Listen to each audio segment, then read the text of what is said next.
What's always a good idea is to put techniques in pairs, right? So, because if he resists one way, by definition, he must be vulnerable the other way, yeah? So if I was to try and push that in and he was to, no, that's not going in, well, there's loads of energy going that way. So let's go, oh, sorry, so too much energy. So I told you, sorry.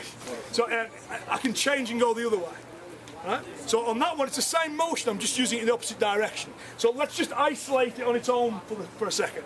So with my lead arm, I'm going to pull this one towards me. At the same time, that would shoot over the top. Is that your prime for your Shuto-uke, yeah? Now, having done that, because his arm's under my arm, I stand a better chance of getting a headshot in.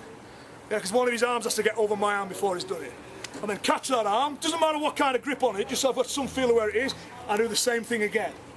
So the way I classify it for my own students, I say you've got the outside version, and then you've got the inside version. Is everyone okay with that one? And if we just, because if he's resisting one, if I was to pull him and he tries to his bicep and goes there, well, he's open that way. Yeah? If I was to try and push that way and resist that way, okay, well, he's open that way then. Is everyone alright with that? Don't worry about the resistance in the minute, just practice moving the arm in and moving the arm out. Because again, if he's resisting one way, by definition, he has to be vulnerable the other. Is everyone alright with that? And then we'll take it into a little drill and we'll start progressing it. Okay, cool. Okay, any questions? You know, there are slightly different ways of doing this.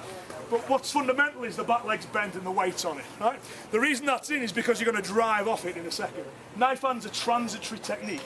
Now, what I wanted so the idea is, by transitory, I'm going to put a follow-on technique on just so you're aware, and I promise I won't hit you.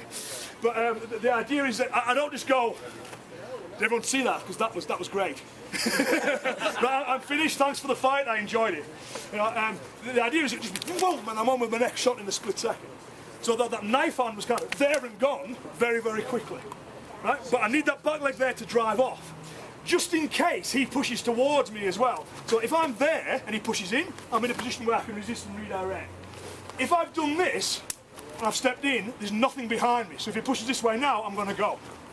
Thank you for pushing lightly. Is everyone alright with that one? So, and that's why in kata you don't see that. You know what I mean? Anywhere near as often as you see this. Because this is structurally sound, whereas that isn't. Is everyone okay with that? If you're doing it live and you kind of mess it up and you go, boom, you just quickly change your feet. And then you're ready to go on with whatever you want to go on with next. Is everyone okay with that?